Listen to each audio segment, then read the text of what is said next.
What's up, everybody? This is Sutono here, bringing you with a discussion today about the problems with the secondary market and how I feel as though the secondary market is kind of tainted in a way.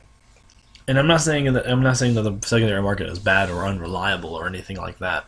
It's the fact that people have this sheep mentality about cards that when people hype things up, or when certain decks top. Certain cards, yeah, are probably going to be expensive simply because they're very, very good in tier decks right now. For cards, so for example, like Super Quantum for Red Layer.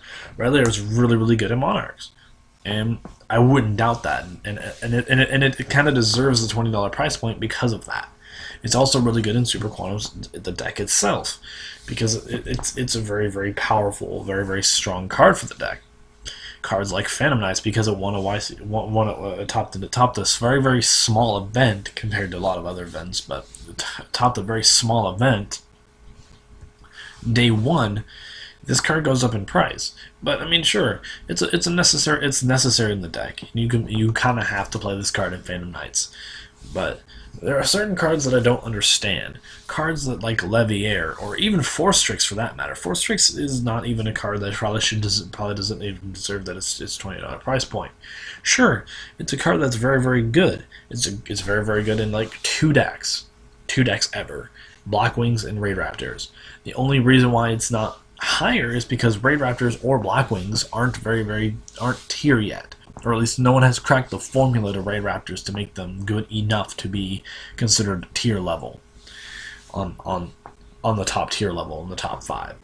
But because of one event, and because one random person, Jeff Jones, played Phantom Knights, both this card and this card are now expensive.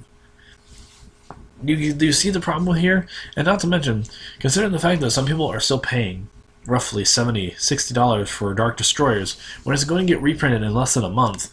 People are honestly not really paying attention to cards that are going to go either going to go down, or they're going to be a mass supply. Side deck cards are a bit different. Side deck cards like Anti-Spell Fragrance or Massacre Restrictor or Floodgates in general, or Twin Twisters, or cards like that. Cards that are generally going to be very, very good for a while, until the deck either gets power creeped or banned or killed by the ban list, are probably going to remain at their $20 to $40 price points for a long time. Either that, or until it gets a mass reprint, like Cosmo Dark Destroyer or Ghost Dagger Snow Rabbit is about to receive. Cards like these, the secondary market is very easy to understand, but sometimes it's very, very but sometimes it often perpetuates this sheep mentality of, oh, this deck is topping right now, I should probably pick it up and play it. And then when people realize the deck is actually not very good, or is because or the deck just falls out of favor or falls out of popularity because it can't compete with Cosmos or Monarchs or Draco Pals or any other deck like that. And then people are going to be like, oh, well, this deck sucks. I better hop back onto Cosmos or the next deck in the set. Like, what if Blue Eyes happens to top next in the next set? Or what if Raid Raptors tomorrow win a YCS and people are like, oh, well, that's a deck now. I better grab everything up and inflate everything. By the way, if that ever does happen, I feel so sorry for the Raid Raptor players that have been trying to do this as budget as possible, only for it to be sniped out of you. Generally speaking, I believe that people need to ultimately need to abandon the sheep mentality. But then again, I look at these people as like, well, I'm making money off of you, so I honestly don't care. So I'm making money off of cards that cards that are, could be really, really, really good, but probably they're really, really good, but should not deserve $40. Like Leviair at the ultimate is selling for $40 to $45. And that's ridiculous. I mean, sure, at the very beginning it was selling like that. In fact, at the highest it was selling at the very beginning, it was like $60. But now times have changed where Leviair is kind of a bit too slow for the format. Even now, and you don't even need to play this in Phantom Knights. You don't even need to play this in the Phantom Speedboard variant. You don't even need to do that. You can play other rank 3s that are just as good, if not better. You can play cards like Giga Brilliant, Fortune Tune, which is a card that I have yet to see people hype up because I have like a playset, and that card is ridiculously good. Zen mains, etc. This card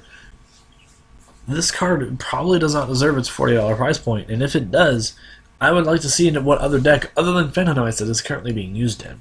I mean, sure, you could probably use it in a lot of other decks, but who's going to do that? Who's going to play random? Who's going to play random rank 3s just to perpetuate the card's price or justify it? No one's going to do that. Cards that constantly fall in the meta. The cards that are constantly in and out of the meta, like Levier or like Phantomites. I know they're not. I know they haven't been in and out of the meta, but cards like that are generally just very, very uneducated, to be honest. Because cards like this should not be as high as they are. So that's all I have to say about that. Tell me what you guys think down below, and what do you think about these random price changes, and what do you think about this whole discussion? Let me know in the comment section below. And this is just Let's, and I am signing out.